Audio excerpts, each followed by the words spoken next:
en général, un diabétique qui possède une maladie qui nécessite des mesures d'hygiène alimentaire, qui nécessite la prise de médicaments. D'autres ont 2 médicaments, d'autres ont beaucoup de médicaments à prendre. Et pour stabiliser leur glycémie, logiquement, ils ne devraient pas jeûner. Mais malgré l'interdit, beaucoup de diabétiques aimeraient jeûner parce que quand ils ne jeûnent pas, ils se sentent exclus de la société. Et vous savez, passer pendant le mois de Ramadan, c'est une période de jouissance aussi. Les gens observent les gens au moment de la rupture, tout le monde, c'est un repas convivial. Donc personne n'aimerait ne pas participer à cette vie de famille. Et nos diabétiques, certains ont d'habitude de jeûner depuis leur enfance. Et se doivent atteindre de la maladie pendant leur jeunesse ou quand ils prennent l'âge. Après un jour, on te dit que tu ne peux pas jeûner. Donc c'est ce qui arrive à nos malades. En général, les gens ils n'écoutent pas les conseils. Logiquement,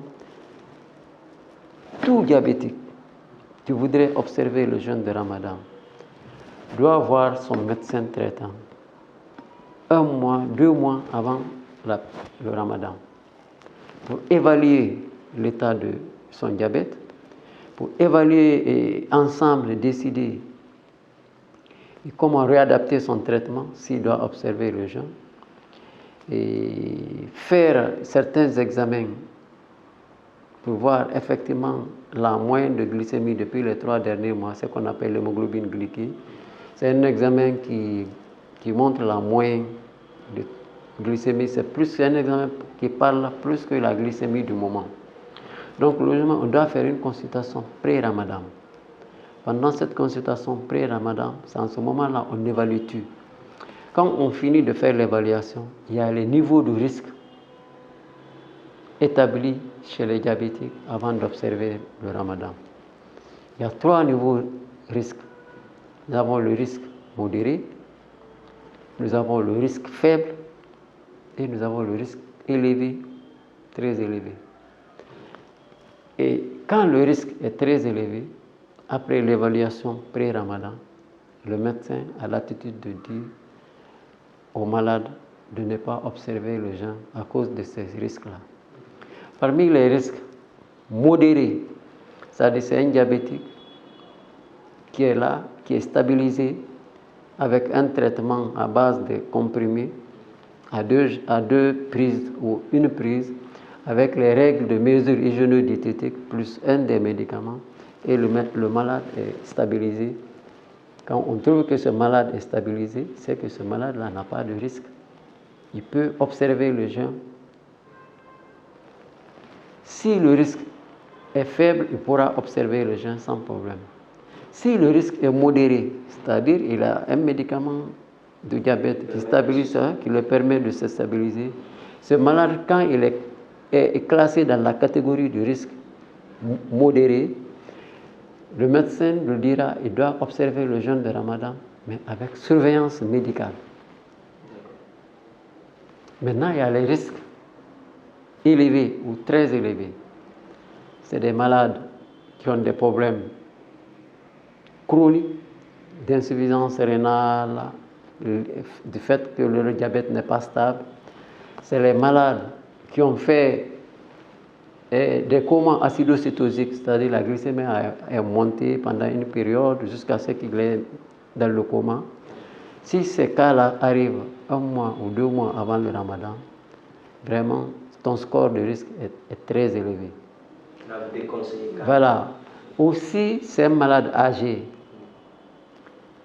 Il n'est pas autonome.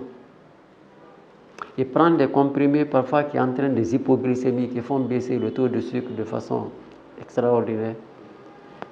Ce malade-là, il est classé en catégorie de risque très élevée. Donc, tous les malades qui ont des catégories de risque très élevées ne devraient pas gêner le mois de Ramadan.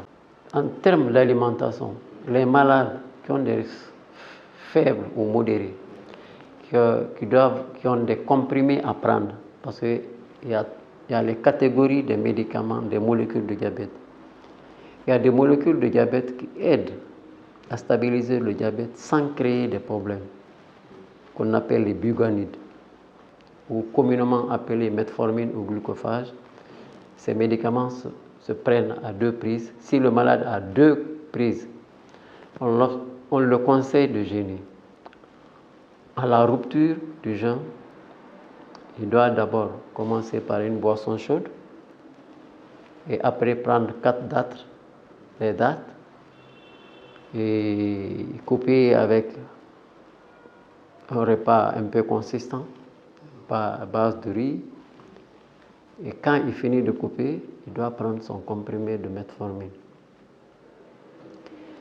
Et il doit boire beaucoup d'eau, parce que malheureusement cette année, nous observons le jeûne pendant le mois de mars. Il fait très chaud la journée. Donc nous conseillons aux malades diabétiques de boire beaucoup d'eau la nuit pour éviter, parce que l'observance du jeûne chez les diabétiques, il y a des risques aussi. Parmi ces risques-là, il y a la déshydratation. Le malade perd beaucoup d'eau la journée et ça, c'est pas bon. Si ça arrive comme ça, il devrait couper le jeûne du Ramadan. Parmi les risques d'observer le jeûne chez les diabétiques pendant le mois de Ramadan, nous avons ce qu'on appelle l'hypoglycémie. Ce qu'on appelle l'hypoglycémie, c'est-à-dire le taux de sucre baisse de trop la journée, tu commences à trembler et tu as des vertiges, tu deviens incontrôlé. Si cela t'arrive, qu'est-ce qu'il faudra faire? Il faut contrôler ta glycémie. Si ta glycémie est autour de 0,70, il faut rompre le jeûne de Ramadan directement. Si tu ne le fais pas, tu vas être dans le coma, ça va créer des problèmes. Nous avons la déshydratation. Le malade doit beaucoup boire de l'eau la nuit pour éviter la déshydratation.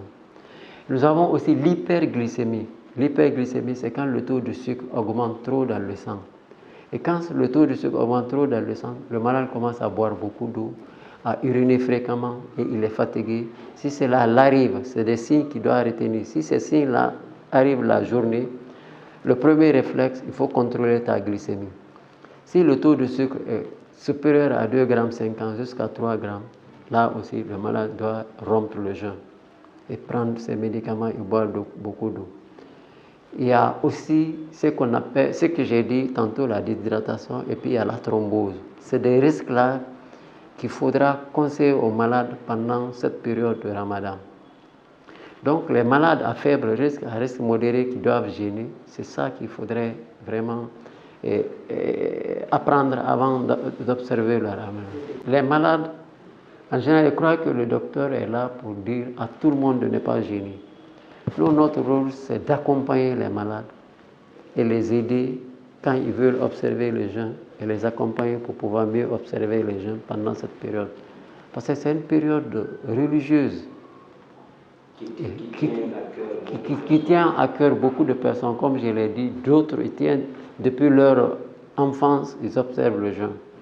Donc pendant cette période de Ramadan, là, certains, comme ils croient que le médecin est là pour les déconseiller, ils ne viennent pas voir le médecin. Donc, ils observent le jeûne de Ramadan. Malheureusement, pendant même cette période-là, vous recevez des malades en situation aiguë, ils sont dans le coma acidocétosique. Il faut les amener, il faut les réanimer pour qu'ils puissent. D'autres font des hypoglycémies parce qu'ils n'ont pas de conseils par rapport à tout ça là.